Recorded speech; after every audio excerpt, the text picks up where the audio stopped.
Hello, all you hardcores out there. How are you doing? It's Russ here from Poker's Corner, the biggest gob in sport. I say the things on here that nobody dare say.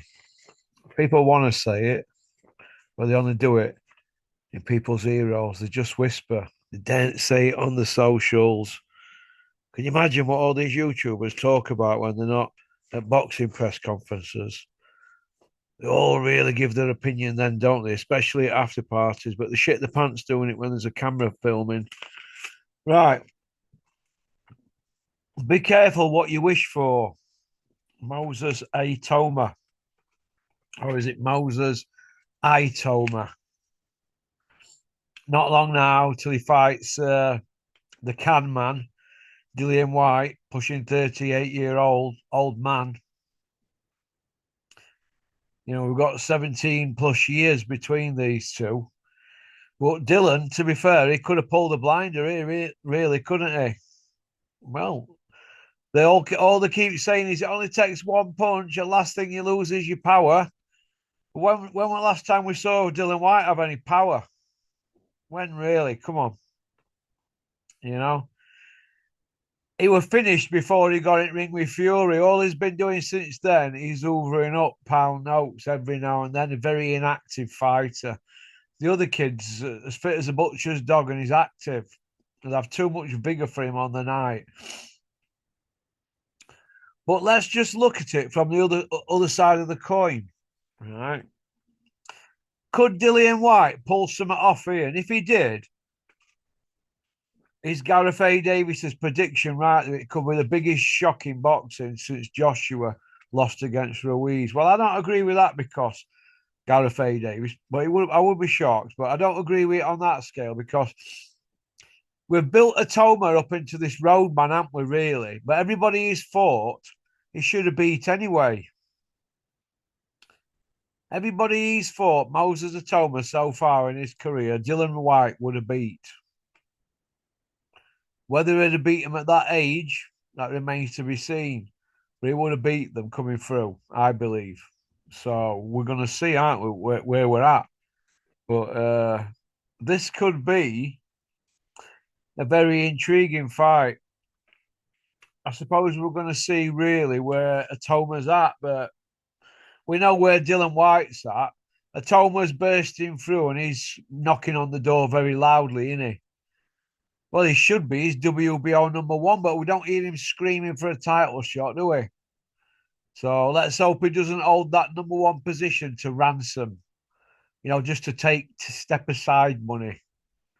Because that's what it's all about, isn't it? If you've got influence with a commission, get your guy to number one slot, even if he's not ready for it, and then just take the step aside money and go quietly when there's a unification on. Now, people keep saying to me that Bricktop's controlling the heavyweight division. Well, WBC, WBA, WBO, IBF, IBO, Ring Magazine belt. There's 6 belts there. Usyk's got every single belt. So Bricktop doesn't control anything. All he can do now is lean on the WBO to keep enforcing and mandating and stuff like that, mandatories and that. Same as Hills. He'll be doing his best with WBA and IBF wanting to put pressure on, and there'll be other people doing the best with WBC to put pressure on.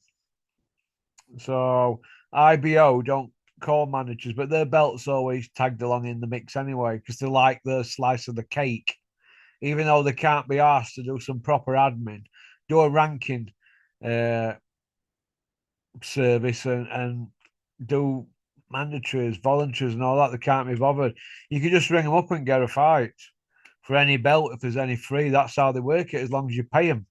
I know that because I was in touch with Ed Levine for Josh Wales IBO International when I worked for Big Ron. And I just thought, wow, it's only a phone call, isn't it? If you want a belt, we'll get you a belt, son. That's how it works. So quite shocking, really. It's kind of like by default, isn't it? It's who you know, isn't it? It's not about ability, it's about who you know.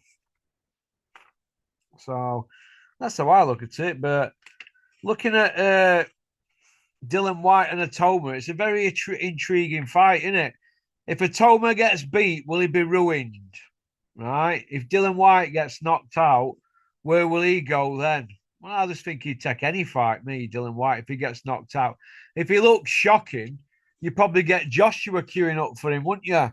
For one last hurrah. And if Joshua beats Dylan White, there's always Dylan White against Derek in a trilogy, isn't there? And round and round and round, the merry-go just keeps going on, doesn't it? Nobody's saying a word, though, are they, really?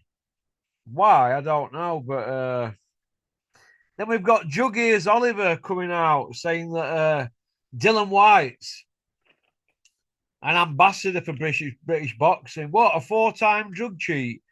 Once in K1 and 3 times in boxing. How is he an ambassador for British boxing? Jug Ears, can you explain that to me? Can you explain that to me, or is it because he's your mate from down south? Is that what it is? Hey, is that where we're at? So you need to come out and speak the truth. How is Dylan White Spencer Oliver? How is he, Dylan White, an ambassador for British boxing? What has he won? He's won a vacant British. So why is he an ambassador? Hey, well, he's born in Jamaica and he's come over here and he's won a vacant British, but now he's an ambassador for British boxing. There's bigger ambassadors for British boxing than Dylan White, a 4-time drug cheat, 3 times in boxing. Spencer Oliver. Juggies, you should be embarrassed with that. Absolutely embarrassed. But you're not going to be, are you? You won't be, will you? And that's what you're about, isn't it? Hey? That's what you're about. But it is what it is, isn't it? It is what it is. It's disappointing from Jug Ears Oliver. That's what we expect from him, don't we? Hey, it's the part of the liquor squad, aren't they? And these people are the problem in the sport of boxing at the moment because they're misleading fans, they're misleading TV company executives, they're misleading the media constantly. But the media are that scared to stand up to these people that are telling whoppers every day, media. They're that scared that they're just going along with it. They daren't say a word. Go and look at all these YouTubers with access, all these interviews that they do. Not one of them can ask a proper question. It's become embarrassing, absolutely embarrassing. Why can't somebody say to Frank Warren, aka Bricktop, Frank, do you think Daniel Dubois quit? Yes or no? Never mind Frank having to say, I need to speak to Daniel first. You don't need to speak to him first. Didn't you watch the fight? You was ringside. Why do you need to ask Daniel if he quit? Any other time, you give an opinion. If it's another fighter from opposing team, you always say, well, he swallowed it, didn't he? He had to go back there to that area. He swallowed it. It's embarrassing. You always come out with stuff like that, Bricktop. But these YouTubers with access are embarrassing. They don't ask a fucking question. Did he quit? Yes or no? That's all we want to know. Because Judge Jordan's on TalkSport asking the question to the demanding it. The exact title is Judge Jordan of TalkSport is demanding a definitive answer from the boxing inner circle on whether John Coffey quit. Yes or no? Well, I think he quit because he ate too much cornbread and he looked heavy-legged. That's my opinion. So, but the answer is simple. Yeah, he did quit. No one dare say a word, though, dare they? But he quit. So the people who dare speak out, Tony Bellew and Carl Froch, they're millionaires, aren't they? And they don't like Bricktop. So Joseph Parker, he's saying he quit because Dubois pulled out that fight before, didn't he? So he's not bothered. Parker, but he's a millionaire, isn't he? He's not bothered. He can say what he wants. Do you know what I mean?